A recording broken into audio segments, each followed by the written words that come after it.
Hi, നമസ്കാരം. തലയ്ക്കകത്ത് ഒരു പുക പോലെ തോന്നുന്നു, അല്ലെങ്കിൽ മഞ്ഞ് പോലെ ആകെ ഒരു മറവ്, അല്ലെങ്കിൽ ഒന്നും കാണാൻ പറ്റുന്നില്ല, ഒന്നും ഓർക്കാൻ പറ്റുന്നില്ല, ചിന്തിക്കാൻ പറ്റില്ല, ഒന്നിലോട്ട് അങ്ങ് കോൺസെൻട്രേറ്റ് ചെയ്യാൻ പറ്റില്ല. അങ്ങനെയൊക്കെ പലരും പറയുന്നത് കേട്ടിട്ടുണ്ട്. എന്താണ് അതെന്നറിയാവോ? അതിനെയാണ് ബ്രെയിൻ ഫോഗ് എന്ന് പറയും. അതായത് തലച്ചോറിനകത്ത് ഒരു മൂടൽ മഞ്ഞ് പോലൊരു പ്രതീതിയാണ് അത് ഉണ്ടാക്കുന്നത്. അതെന്തുകൊണ്ടൊക്കെയാണ് ഉണ്ടാകുന്നത്?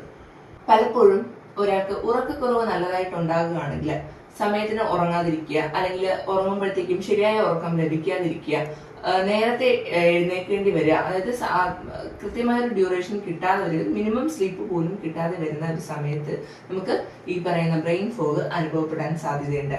പിന്നെ നിർജ്ജലീകരണം, ഇഷ്ടംപോലെ വെള്ളമൊക്കെ കുടിക്കാതിരിക്കുമ്പോഴത്തേക്കും നമ്മുടെ ഡീഹൈഡ്രേഷൻ കാരണം ചിലപ്പോൾ ഈ ബ്രെയിൻ ഫോഗ് ഉണ്ടാകാൻ സാധ്യതയുണ്ട്. ഹോർമോൺ വ്യതിയാനങ്ങൾ കൊണ്ടും ബ്രെയിൻ ഫോഗ് ഉണ്ടാകാനായിട്ട് ചാൻസ് ഉണ്ട്. ബ്രെയിൻ ഫോഗ് ഉണ്ടാകുന്ന മെഡിക്കൽ അവസ്ഥകൾ ഏതൊക്കെയാണെന്ന് ചോദിച്ചാൽ, കോവിഡിന്റെ അധികകാലം നീണ്ടു നിൽക്കുന്ന ചികിത്സാ കാര്യങ്ങൾ ഇത് ചിലപ്പോൾ ബ്രെയിൻ ഫോഗിന് കാരണമായിട്ട് വരുന്നുണ്ട്. ക്രോണിക് ഫാറ്റിക് സിൻഡ്രോം, പ്രമേഹം അല്ലെങ്കിൽ രക്തത്തിലെ പഞ്ചസാരയുടെ അളവിലെ ഏറ്റക്കുറച്ചിലുകൾ, വിവിധ മാനസിക ആരോഗ്യ പ്രശ്നങ്ങൾ, ഉത്കണ്ഠ, വിഷാദ രോഗം, ടെൻഷൻ, സ്ട്രെസ് കൂടുന്നു, അങ്ങനെയുള്ള കാര്യങ്ങളൊക്കെ വരുമ്പോഴത്തേക്കും പലപ്പോഴും ബ്രെയിൻ ഫോഗ് ഉണ്ടാകാറുണ്ട്. നമ്മളെ സംബന്ധിച്ചിട്ടുണ്ട് ജോലിയുമായിട്ട് ബന്ധപ്പെട്ടതോ അല്ലെങ്കിൽ ജീവിതവുമായിട്ട് ബന്ധപ്പെട്ടതോ കുടുംബകാര്യങ്ങളും ജോലി കാര്യങ്ങളും എല്ലാം കൂടി നമുക്ക് സമന്വയിപ്പിച്ച് കൊണ്ടുപോകാൻ പറ്റാതെ വരുമ്പോഴും ഒക്കെ ഈ പറയുന്ന ബ്രെയിനിൽ ആകെ പോലെ പോകുന്ന ഒരു അവസ്ഥ നമുക്ക് ശ്രദ്ധക്കുറവും ആശയക്കുഴപ്പവും വൈജ്ഞാനിക അവ്യക്തതയും കാര്യങ്ങളും ഒക്കെ ഉണ്ടാകാറുണ്ട്. ശരീരത്തിലെ ടോക്സിൻ കണ്ടന്റ് കൂടുകയാണെങ്കിലും ഈ പറഞ്ഞ അവസ്ഥയിലേക്ക് കൊണ്ടുപോകാറുണ്ട്.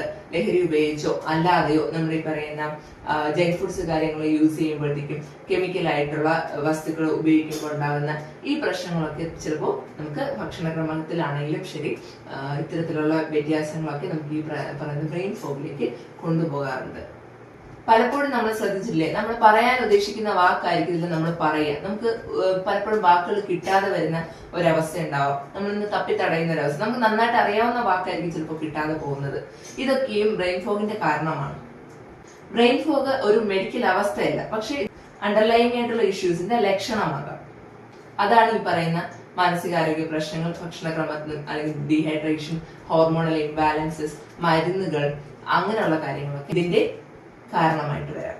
പലപ്പോഴും സ്ട്രെസ് കൂടുന്നു എന്ന് പറഞ്ഞിട്ടാണ് പലരും ഈ പറയുന്ന എനിക്ക് കൃത്യമായിട്ട് ചിന്തിക്കാൻ പറ്റില്ല, ഓവർ തിങ്കിങ് ഇത് ഒരു സൈക്കാട്രിക് രോഗമാണ് എന്നൊക്കെ പറഞ്ഞ് പലരും ക്വസ്റ്റ്യൻ ചോദിക്കാറുണ്ട്. അപ്പോൾ അവരോടൊക്കെ എനിക്ക് പറയാനുള്ളത്, ഒരൊറ്റ സിംറ്റം വെച്ചിട്ട് നമുക്ക് ഒരിക്കലും സൈക്കാട്രിക് രോഗം കണ്ടെത്താനായിട്ട് പറ്റത്തില്ല.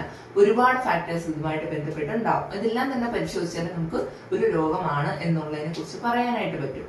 അപ്പോൾ ബ്രെയിൻ ഫോഗ് ഉണ്ടാകുന്നതിന് നിങ്ങൾക്ക് വേണമെങ്കിൽ തനിയെ തന്നെ നിയന്ത്രിക്കാൻ ശ്രമിച്ചു നോക്കാം. ഉറക്കമൊക്കെ നന്നായിട്ട് കൊണ്ടുപോകുന്നത്, കഫീന്റെ ഉപയോഗം കുറയ്ക്കുക, ലഹരി പാനീയങ്ങളൊക്കെ ഉപയോഗിക്കാതിരിക്കുക, നല്ല ഭക്ഷണക്രമം ഉണ്ടാക്കുക, നന്നായിട്ട് വെള്ളം കുടിക്കുക, അങ്ങനെയുള്ള കാര്യങ്ങളൊക്കെ ചെയ്താൽ ഒരു പരിധിവരെ ബ്രെയിൻ ഫോഗിന് നമുക്ക് കുറയ്ക്കാനായിട്ട് പറ്റും. പക്ഷെ അതുകൊണ്ടും കൺട്രോൾ ആകുന്നില്ല. സ്ട്രെസ് നമ്മുടെ കൺട്രോളിലല്ല എന്ന് തോന്നുകയാണെങ്കിൽ നിങ്ങൾ ഒരു കൗൺസിലറിനെ സമീപിക്കാനായിട്ട് മടിക്കരുത്.